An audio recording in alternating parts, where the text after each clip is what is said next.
Some new information on a story you first saw on Fox 4 last night at 9. The Kansas Democratic Party calling out what it calls election interference by the Wyandotte County Election Office. And now one statewide candidate is using Wyandotte County voters to vote by mail, that is, telling them not to after some voters had their completed ballots returned to them.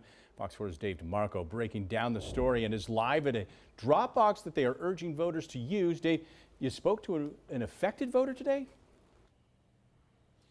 I did, and even though the Wyandotte County Election Commissioner believes that this issue has already been cleared up, one candidate says don't vote by mail, go ahead and use one of these drop boxes here or take other action. Irene Gonzalez proudly wears her I voted sticker, but voting this year hasn't been easy. She mailed in her ballot last week and then got it returned by the post office. I said, look, why did I get my ballot back? You know, what did I do wrong? Everything's all completed, all the questions and everything. And so he saw it and he said, now this is not right. I was really surprised when I saw the return to sender.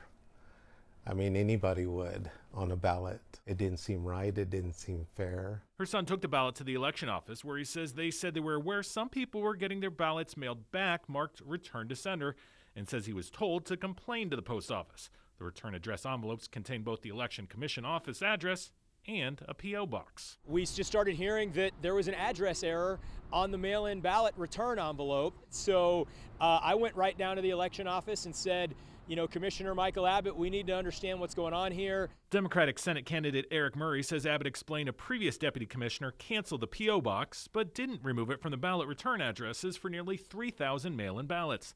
The election commissioner acknowledged the two addresses in a statement, but said the post office has changed their process, and I have not heard of any issues since. We're receiving mail ballots by mail regularly.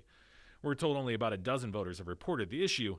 The election office says there are many ways to still hand-deliver the ballot. How many more elderly have advanced ballots that are sitting on their coffee table with no family member to help them? The Republican Party referred us to the Secretary of State's office, who referred us back to the Wyandotte County Election Office. The Kansas Democratic Party now says that office has failed its obligation to Wyandotte County voters. Thank you, Dave, for being the first to break this story. Thank you, Fox, for breaking that story. And we need to get the word out that everybody's voice deserves to be heard.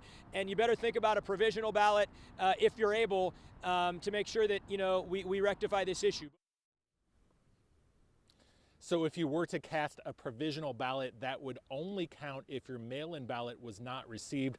The Kansas Democratic Party is really calling on the election office here to provide more information on exactly what happened and also how voters should proceed. And Scott, they're asking any impacted voters to reach out to them via email at the email address on your screen.